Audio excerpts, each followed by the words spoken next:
भारत सरकार ने 16 जनवरी 2026 को ऐसी कई वेबसाइट्स को बैन किया है जो ऑनलाइन गेमिंग के अंदर बैटिंग और गैम्बलिंग को प्रमोट कर रही थी। ये जो एक्शन है ये भारत सरकार ने एक बिल के अंतर्गत लिया है जो अगस्त 2025 में पास किया गया था, जिसका नाम है promotion and regulation of online gaming bill. इस बिल के अंदर ऑनलाइन गेमिंग को 2 पार्ट्स में डिवाइड किया गया है। एक होता है कि आपके स्किल बेस्ड गेम्स जिनमें आपको कुछ सीखने को मिलता है, एजुकेशन पर्पज़ के लिए होते हैं या फिर आपका टैलेंट ग्रो करते हैं, आपको कुछ ना कुछ सिखाते हैं। और दूसरी तरफ उन गेम्स को रखा गया है जो मनी बेस्ड गेम्स हैं, जिन्हें रियल मनी गेमिंग प्लेटफ़ॉर्म कहा गया है, चाहे वो ऐप हो या फिर वो वेबसाइट हो। भारत सरकार को इन वेबसाइट्स को क्यों बैन करना पड़ा? क्यों ये एक्शन लिया गया कि इन वेबसाइट्स को बैन किया गया है? सबसे पहले ये जो वेबसाइट्स हैं, ये करती क्या थीं? ये गैम्बलिंग और ऑनलाइन बेटिंग को प्रमोट कर रही थी, लोगों को एडिक्शन करवा रही थी। लोग ज़्यादा से ज़्यादा इन वेबसाइट्स के अंदर, गेम्स के अंदर पैसा लगाते चले जाते हैं और खेलते चले जाते हैं बहुत ज़्यादा। कई लोगों का तो फाइनेंशियली बहुत ज़्यादा लॉस हो जाता है, कई लोग एडिक्टेड हो जाते हैं गेम्स के, जिसकी वजह से उनकी फैमिली को भी बहुत दिक्कत आती है। और लोगों का करियर भी ख़त्म हो सकता है इन चीज़ों की वजह से, क्योंकि गलत चीज़ में वो इन्वॉल्व रहते उसके हैं। अंदर क्या दिक्कत है कि आप पैसा लगाते हो अपना और पैसा जीतने की इच्छा रखते हो। आपको लालच दिया जाता है कि आप पैसा लगाओ और यहाँ पे लाखों पैसे कमाओ, ज़्यादा से ज़्यादा पैसा कमाओ। तो इससे क्या होता है कि आप खेलते चले जाते हैं और पैसा लगाते चले जाते हैं, कई बार आप हारते हैं, कई बार आप जीतते हैं, लेकिन इससे आपको एडिक्शन लग जाता है और आप ये जो पैसा है, जो गेमिंग प्लेटफ़ॉर्म में यूज़ हो रहा था, इसके अंदर भारत सरकार को लगा कि ये मनी लॉन्ड्रिंग में इसके अंदर हो सकती है, गलत पैसा इन्वॉल्व हो सकता है, फ्रॉड आपके साथ हो सकता है। और देखा भी गया है कि कई सारे बैंक अकाउंट साइबर सेल के थ्रू फ्रीज़ किए जाते हैं या फिर लियन मार्क किए जाते हैं इस पैसे की वजह से। कई लोगों के साथ ऑनलाइन फ्रॉड होता है, वो पैसा भी इन गेमिंग प्लेटफ़ॉर्म में यूज़ हो जाता है, या फिर जो पैसा गलत तरीके से कमाया गया है, इल्लीगल है, ब्लैक मनी है, उसको भी इन प्लेटफ़ॉर्म्स के अंदर पैसा यूज़ करके उसके पैसे को वाइट किया जा रहा था, जिसकी वजह से भारत सरकार को ये एक्शन लेना पड़ा।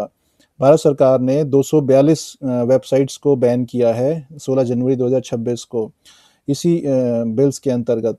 तो मेरे आप लोगों को ये सजेशन है, सलाह है कि आप ऑनलाइन गेमिंग उन्हीं गेम्स को खेलें, जिन गेम्स के अंदर मनी इन्वॉल्व ना हो, जिन गेम्स के अंदर आपको एंटरटेनमेंट मिले या कुछ सीखने को मिले या एजुकेशन पर्पज़ से हो। लेकिन जिन गेम्स के अंदर पैसा लगा के आपको पैसा जीतने का लालच दिया जाता है, उन गेम से आप दूर ही रहें। उन गेम्स के अंदर कभी भी इन्वॉल्वमेंट ना रखें, क्योंकि इससे आपको दिक्कत आ सकती है। ये अब इल्लीगल है, बैन इन गेम्स पे लग चुका है और काफ़ी सारे बड़े नाम्स हैं जिनके ऊपर बैन लगा है। तो आप चेक कर सकते हैं, गूगल पे जाके वेबसाइट देख सकते हैं किन-किन वेबसाइट्स को बैन किया गया है। अब हो सकता है कि ये जो वेबसाइट बैन हुई है, ये अपने डोमेन चेंज करके या यूआरएल चेंज करके फिर किसी और वेबसाइट पे गेम खेलने लग जाएँ, लेकिन आपको इन चीज़ों से ये चीज़ ध्यान में रखनी है, जो सबसे बेसिक चीज़ है कि जो ऑनलाइन गेमिंग बिल जो पास हुआ है, उसके अंदर ये चीज़ बताई गई है कि जिन गेम्स के अंदर आपको पैसा लगाने का लालच दिया जाए, पैसा कमाने का लालच दिया जाए या आपको एडिक्शन होता चला जाए, उन गेम्स को बैन किया गया है। तो आपको किसी भी वेबसाइट पे इस तरह गेम्स नहीं खेलने चाहिए जो आपको पैसा माँगे या पैसा जिताने का आपको लालच दें। आप ऐप्स में जब पैसा लगाकर खेलते हैं, तो आपके अकाउंट में जब पैसा आपका आता है, जो आप जीतते हो, तो आपको लगता है कि आपने जेन्युइन ट्रांज़ैक्शन की है, लेकिन ये जेन्युइन ट्रांज़ैक्शन नहीं है, क्योंकि भारत सरकार ने जितने भी ऑनलाइन गेमिंग ऐप्स हैं, वेबसाइट्स हैं, जिनके अंदर पैसा लगा के पैसा जीता जा रहा है, उसको बैन कर दिया है। अब वो इल्लीगल है। अगर आपके अकाउंट में पैसे इस तरह से आ रहे हैं, तो आप इस चीज़ को रोक दीजिए। ऑनलाइन गेमिंग ऐप्स ऐसे मत यूज़ करिए या फिर ऐसे गेम मत खेलिए जहाँ पे आपको पैसा लगाकर पैसा जीतने का ऑप्शन दिया जाए या आपको लालच दिया जाए। अब ये सारे जो गेमिंग ऐप्स है, ये बैन है, आपका अकाउंट फ्रीज़ हो सकता है, आपका अकाउंट में लियन मार्क हो सकता है। कि होता क्या है कि जो ये पैसा आपके अकाउंट में आता है, ये किसी कंपनी के अकाउंट से नहीं आता, ये किसी थर्ड पर्सन के अकाउंट से आता है, जिसने ऑलरेडी इस गेमिंग ऐप के अंदर पैसा लगाया हुआ होता है या फिर वो हारा हुआ होता है, या फिर किसी अकाउंट से जिसमें फ्रॉड हुआ होता है, उसके अकाउंट से पैसा किसी और अकाउंट में जाता है और उसके अकाउंट से किसी और में जाके फिर आपके अकाउंट में आता है। तो इस तरह से ट्रांज़ैक्शन की सीरीज़ बनती चली जाती है, लेयर बन जाती है। तो उसकी वजह से भी आपका अकाउंट उस अमाउंट से या तो लियन मार्क हो सकता है डिस्प्यूटेड अमाउंट से, या फिर पूरा का पूरा अकाउंट ही आपका फ्रीज़ हो सकता है, जिससे आपके अकाउंट में जो बाकी पैसे हैं वो भी आप यूज़ नहीं कर पाएँगे। तो कभी भी आप ऑनलाइन गेमिंग ऐप्स मत खेलिए जिनके अंदर पैसा इन्वॉल्वमेंट है, जिनके अंदर पैसा लगा के पैसा आपको जीतने का लालच दिया जाए या फिर आपके अकाउंट में पैसे इस तरह से आएँ। ये सारा अब प्रोसेस जो है वो भारत सरकार ने बैन कर दिया है। तो मैं ये चाहता हूँ कि अगर आपका गलती से भी अकाउंट फ्रीज़ हो चुका है, मैं उन लोगों के लिए भी सजेशन देना चाहूँगा जिनके अकाउंट ऑलरेडी फ्रीज़ हो चुके हैं या जिनके अकाउंट में लियन मार्क हो चुका है, वो कैसे अपने अकाउंट को अनफ्रीज़ करवा सकते हैं। अगर आपका अकाउंट साइबर सेल ने फ्रीज़ कर दिया है या फिर उसके अंदर लियन मार्क कर दिया है, आप पर्टिकुलर अमाउंट उस अकाउंट से यूज़ नहीं कर पा रहे हैं। मान लीजिए लियन मार्क हुआ है ₹2000 का और आपके अकाउंट में बैलेंस है ₹10,000, तो आप ₹8000 ही यूज़ कर सकते हैं, ₹2000 आप यूज़ नहीं कर सकते।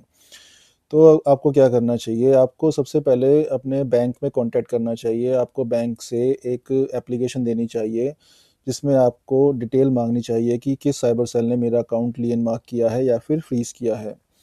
आप बैंक से आपको उस साइबर सेल का ईमेल आईडी और कॉन्टैक्ट नंबर मिल जाएगा। उस साइबर स जो क्राइम हुआ है, जिसने कंप्लेंट करी है साइबर पोर्टल के ऊपर, वो आपको कंप्लेंट नंबर मिल जाएगा, एक्नॉलेजमेंट नंबर मिल जाएगा। वो डिटेल लेने के बाद या तो आप अपने जो लोकल साइबर सेल है, जो आपके आस-पास में जो साइबर सेल है, साइबर पुलिस है, वहाँ जाकर आप अपना डॉक्यूमेंट शेयर कर सकते हैं। अपने जितने भी आपका ट्रांज़ैक्शन का प्रूफ़ है, जो आपकी जेन्युइन ट्रांज़ैक्शन है, वो आप अपने केवाईसी या अपना पैन कार्ड, आधार कार्ड, अपनी बैंक की स्टेटमेंट 6 मंथ्स की स्टेटमेंट निकाल लीजिए या फिर जो ट्रांज़ैक्शन डिस्प्यूटेड ट्रांज़ैक्शन है, जिसके उस महीने की स्टेटमेंट निकाल लीजिए। आप अपना जो बिज़नेस का या फिर अपने जो सैलरी का उसका भी प्रूफ़ दे सकते हैं कि आप क्या काम करते हैं, क्या प्रोफ़ेशन है आपका, ताकि साइबर पुलिस को कन्फ़र्म हो जाए कि ये जो ट्रांज़ैक्शन है ये जेन्युइन है और आपका इसका कोई फ्रॉडुलेंट एक्टिविटी नहीं हुई है आपकी तरफ से, वो उनको कन्फ़र्म हो जाएगा। तो मैं देखा है कि कई लोग सोचते हैं कि मेरा जो साइबर सेल में जो कंप्लेंट आई है वो चेन्नई का है या बहुत दूर का है, 1000 किलोमीटर दूर है, तो मैं वहाँ कैसे कॉन्टैक्ट करूँ, मैं वहाँ कैसे जाऊँ?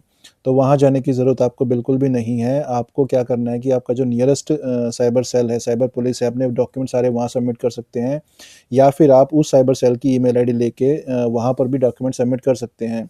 कोई आपको फिज़िकली जाने की ज़रूरत नहीं है।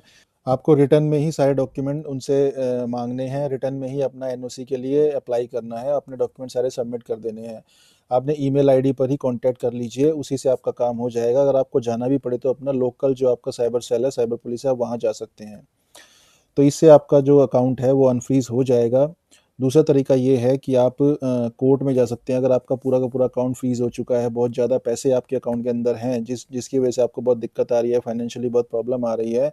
तो अगर आपको जल्दी ये चीज़ करवाना है, क्योंकि जो साइबर सेल है अगर आप डायरेक्ट कॉन्टैक्ट करते हैं तो उसमें टाइम ज़्यादा लग जाता है, क्योंकि इनके पास नंबर ऑफ केसेज़ बहुत ज़्यादा होते हैं।